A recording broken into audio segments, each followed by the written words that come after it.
안녕하세요. 강선미입니다. 오늘은 공인중개사 기본과정 세법 네 번째 시간으로 납세 의무의 성립, 확정, 그리고 소멸에 대해서 정리를 하여 보았습니다. 먼저 납세 의무의 성립 시기를 보겠습니다. 과세 사실이 발생하는 때 아니면 과세 기준일, 어떤 하루입니다. 과세 기준일이 있어서 그때에 납세 의무가 성립되고 아니면 과세 기간이 발생이 아니라 이번엔 끝나는 때에 성립하는 조세도 있습니다. 이제 크게 세 가지라고 볼 수가 있고요. 네 번째 이 부가세는 그 본세의 납세 의무가 성립하는 때에 함께 같이 부가세도 그 납세 의무가 그때에 같이 생기게 됩니다. 예, 1번부터 다시 한번 보자면 과세 사실이 발생할 때 그 사실이 발생할 때 성립하는 조세로는 취득세가 있습니다. 취득과세 물건을 취득하는 때에 생기고 등록면허세는 등기 등록하는 때 이때에 납세 의무가 생깁니다. 그리고 다른 거로 이제 과세 기준일에 성립하는 조세로는 종합부동산세와 재산세가 있어서 종합부동산세, 재산세 모두 다 과세 기준일이 매년 6월 1일입니다. 6월 1일 기준으로 가지고 있는 재산들에 대해서 과세를 하는 거죠. 그래서 종합부동산세랑 재산세는 과세 기준일에 성립하는 조세이다. 이렇게 되어 있고 과세 기간이 끝나는 때에 성립하는 조세로는 소득세가 있어요. 여기 지금 소득세의 예정신고, 만약에 예정신고할 때는 과세 표준이 되는 금액이 발생한 달의 말일. 예, 조금 긴데요.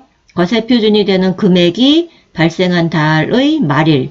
이게 바로 이제 소득세 예정신고할 때는 그렇고, 이제 그냥 일반 소득세는 과세 기간이 끝나는 때, 이제 이게 원래 그 명문화되어 있는 건데, 과세 기간이 끝나는 때, 이렇게 써 있지만, 실제적으로 이제 우리 삶에서 이 12월 31일에 소득세가 이제 마감이 되는 걸로 우리는 알고 있죠.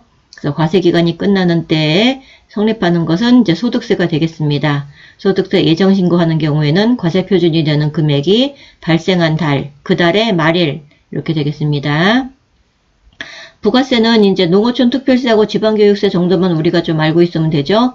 그래서 이것들은 다 본세의 납세 의무가 성립하는 때에 부가세도 납세 의무가 같이 발생을 하는 거고, 예를 들어서 취득세에 부과된 부가세라면 취득세에 따라서 생기는 거죠. 과세 물건을 취득하는 때에 취득세에 부과된 그 부가세들이 같이 납세 의무가 발생한다. 이렇게 보시면 되겠습니다. 그 다음에 납세 의무의 확정 시기라고 나와 있어요. 확정 시기. 납세 의무자 또는 과세관청이 과세 표준과 세액을 구체적으로 확정하는 것. 이것이 바로 확정 시기인데요. 언제 이것을 이제 구체적으로 확정하느냐. 그러면 이것도 또 세 가지가 나오는 건데요. 납세 의무자의 신고에 의해서 확정되는 것이 있습니다. 우리가 그 신고 납부하는 거를 말하는 거죠. 신고 납세라고도 얘기했는데, 신고 납부하는 세액들 여기에 들어갑니다. 그래서 납세 의무자의 신고에 의하여 확정되는 것, 취득세, 등록면허세, 양도소득세가 여기에 해당하고요. 과세관청의 결정에 의하여 확정되는 것, 종합부동산세와 재산세가 여기에 해당합니다. 종합부동산세, 재산세. 그리고 납세 의무의 성립과 동시에 법률상 당연히 확정되는 그런 세금으로는 인지세가 있습니다. 납세 의무의 성립과 동시에 법률상 당연히 확정되는 것, 인지세가 그렇습니다. 다음으로 납세 의무의 소멸을 보겠습니다. 납세 의무가 납부, 충당 등으로 실현되었거나, 그럼 당연히 소멸되겠죠? 예, 이거는 그렇게 크게 어렵지 않고, 부과 취소, 가끔 어떤 상황에는 취소도 됩니다. 부과를 했다가 그 부과를 취소시키는 거겠죠. 그거 말고는 제척기간의 만료, 소멸시효의 완성 등으로 실현되지 않은 상태에서 그냥 소멸하는 수도 있습니다. 납부라는 말 먼저 보자면, 납세 의무자 또는 연대 납세 의무자, 제2차 납세 의무자, 납세 보증인, 이제 이런 사람들이 그 직접적으로 간접적으로 납세를 해야 되는 의무를 가진 부담을 하고 있는 사람들인 것 같은데요. 이 사람들에 의하여 납부된 상태, 돈이 다 이제 국고로 들어갔죠. 납부된 상태라서 그것을 이제 납부라고 하고, 충당이란 말은 납세 의무자가 초과 납부한 어떤 부분이 있어서 그 세금을 환급을 해야 되는데 하지 않고 미납 세금이 있다면 충당을 해버리는 겁니다. 그러니까 여기서는 직권 납부 처리를 하는 거라서, 그러니까 이제 그 해당자에게 돈이 다시 나가질 않는 거죠. 이 세무 공무원이 직권으로 이제 충당을 해서, 그렇죠? 다른 쪽에다 보충을 하는 거죠. 납부해야 될 미납세금이 있는 거면. 그래서 환급을 안 하고 미납세금에다가 갖다가 채운다.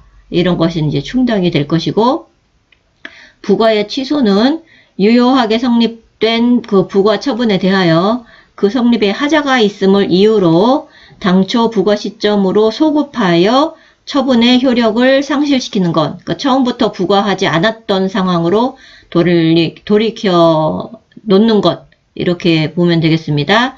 그래서 그 하자가 있음 어떤 이유가 있다면, 그렇다면 소급하여서 원래부터 처음부터 부과가 없었던 것으로 처분의 효력을 상실시키는 것, 이것이 바로 부과의 취소입니다. 제척기간의 만료는 화면 조금 바꿔서 보겠습니다.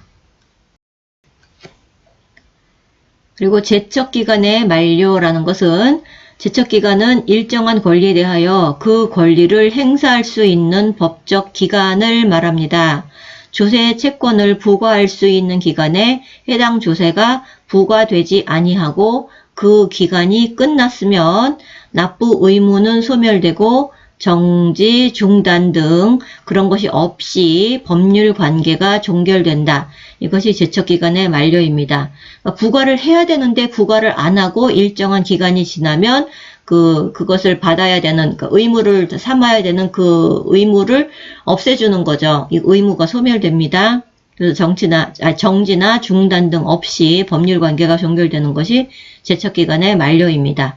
부과할 수 있는 기간에 부과되지 아니하고, 이것이 제일 키워드인 것 같습니다. 부과할 수 있는 기간에 해당 조세가 부과하지 안 했어요. 이 부분이 키가 될 것 같고, 그래서 기간이 끝나면서 납부 의무가 소멸된다. 이렇게 보시면 되고, 상속 및 증여세 같은 경우에는 이게 조금 일반보다 길어요. 이제 일반 먼저 보자면, 상속 및 증여세를 제외한 일반, 국세, 지방세는 이것도 일반 먼저 보겠습니다. 일반적으로 5년이에요. 제척기간이. 그래서 5년 동안 부과하지 않았다면 의무가 사라지는 거죠.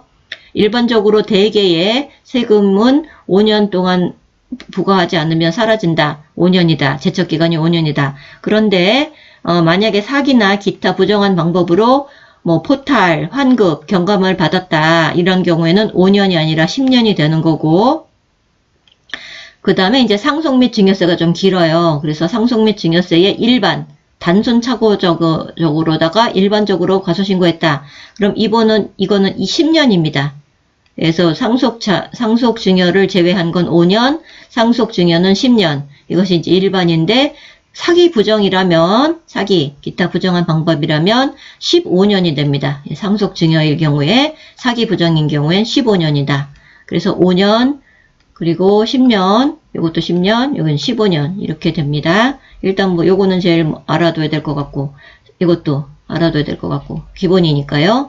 상속증여는 기본이 10년이다. 그거 외에는 기본이 5년이다. 부정이면 그곳에 5년 플러스 시켜서 이렇게 외워주시면 되겠습니다. 그리고 마지막으로는 징수권 소멸시효의 완성인데요. 여기서는 여기 제척기간의 만료는 부과가 키워드면 부과, 여기서는 소멸시효의 완성은 징수가 키워드입니다.